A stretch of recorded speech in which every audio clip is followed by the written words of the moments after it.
ये delta variant, Indian delta variant के बारे में बहुत सारी कयासाराइयाँ चल रही हैं कि ये वैसा ही है, कोई मसला नहीं है, या फिर कुछ लोग बहुत दूसरे एक्सट्रीम पे जाकर कह रहे हैं कि जी डेल्टा वेरिएंट बहुत ज़्यादा डेडली है, इसीलिए बाहर निकलना भी बंद हो जाना चाहिए और लॉकडाउन भी फौरी तौर पर लग जाना चाहिए। ये delta variant, of course mutations तो बहुत सारी हुई, हम लोगों ने साउथ अफ्रीका का वेरिएंट देखा, हम लोगों ने यूके वेरिएंट देखा, लेकिन ये वेरिएंट जो इंडिया से जनरेट हुआ, इसमें और पहले के कोविड में या जो कोविड-19 इन इटसेल्फ रॉ फॉर्म में था, उसमें क्या फ़र्क है? इसकी जो सिम्टम्स हैं या जिस तरीके से अपने आप को प्रेजेंट करता है, इसमें और उसमें क्या फ़र्क है? अच्छा, कुछ तो चीज़ें हैं जो कदरे वाज़ेह हैं, बाकी चीज़ें जो हैं वो मफरूज़ा की डोमेन में हैं।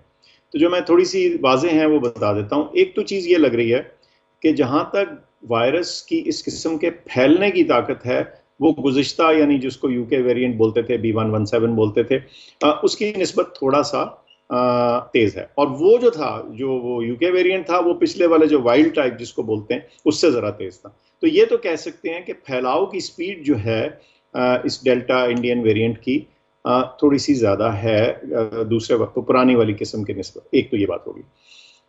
अब जब एक दफ़ा फैल ही गया तो क्या ये बॉडी के ऊपर जो असर करता है वो कोई फ़र्क है?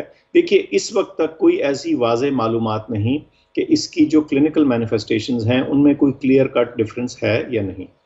अभी तक कोई ऐसी एविडेंस नहीं है। तो मैं समझता हूँ कि जो दोनों एक्सट्रीम्स पे लोग बात कर रहे हैं वो गलत बोल रहे हैं। फैलता ये थोड़ा सा तेज़ी से है, इसके असरात पहले से मिलते जुलते हैं, और सिर्फ चीज़ ये देखनी है कि जो वैक्सीनेशन दुनिया भर में हो रही है उसके ज़रिए अगर हम कम से कम सीरियस बीमारी और अमवात की शरह में कमी कर दें तो वो एक सक्सेस होगी।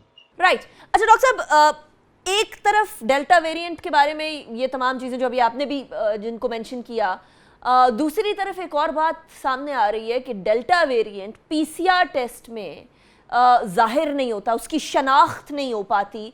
यानी अगर डेल्टा वेरिएंट होते हुए इन्फेक्टेड पर्सन को पीसीआर टेस्ट किया जाए तो वो पीसीआर टेस्ट पॉजिटिव नहीं आता। डॉक्टर साहब, इज दैट ट्रू?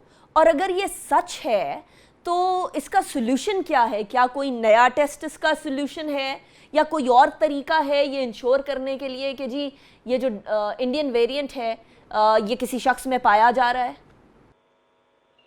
देखिए, ये भी this is also and at times unfortunately this view और दिस आइडिया और this impression is held by educated people जो कई दफ़ा कुछ थोड़ी सुनी सुनाई पे और पार्शल इंफॉर्मेशन पे चल पड़ते हैं। देखें, पीसीआर क्या करता है पहले तो समझ लें। PCR is polymerase chain reaction. ये बड़ी ही ज़बरदस्त एक डिस्कवरी थी और इसकी डिस्कवरी करने वाले को नोबेल प्राइज़ मिला।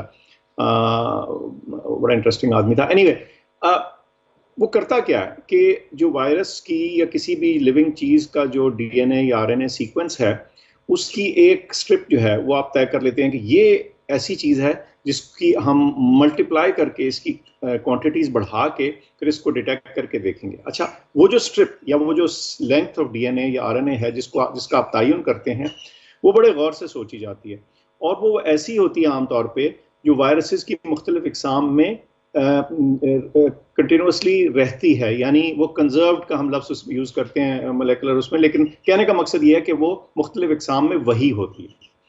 अभी तक तो कोई ऐसी इंफॉर्मेशन नहीं है कि ये पीसीआर टेस्ट के ज़रिए एस्केप करे डिटेक्शन। लेकिन देखें, जो नॉर्मल पीसीआर टेस्ट है पुरानी इकसाम का भी, उसमें फॉल्स नेगेटिव्स कई दफ़ा आ जाते हैं। उसकी वजह है अगर आपने टेस्ट बहुत जल्दी करवा लिया, अगर सैंपल ठीक नहीं लिया गया, अगर प्रोसेसिंग में कोई किसी किस्म की मिस्टेक हुई, तो ये चीज़ें यानी फॉल्स नेगेटिव टेस्ट, तमाम पीसीआर टेस्ट, सिर्फ इस कोविड की बात नहीं है, बहुत सी और चीज़ों में भी टेक्निक पे डिपेंड करके, टेक्निक की फ्लॉ की वजह से या टाइमिंग ऑफ सैंपल की वजह से या हैंडलिंग ऑफ सैंपल की वजह से कई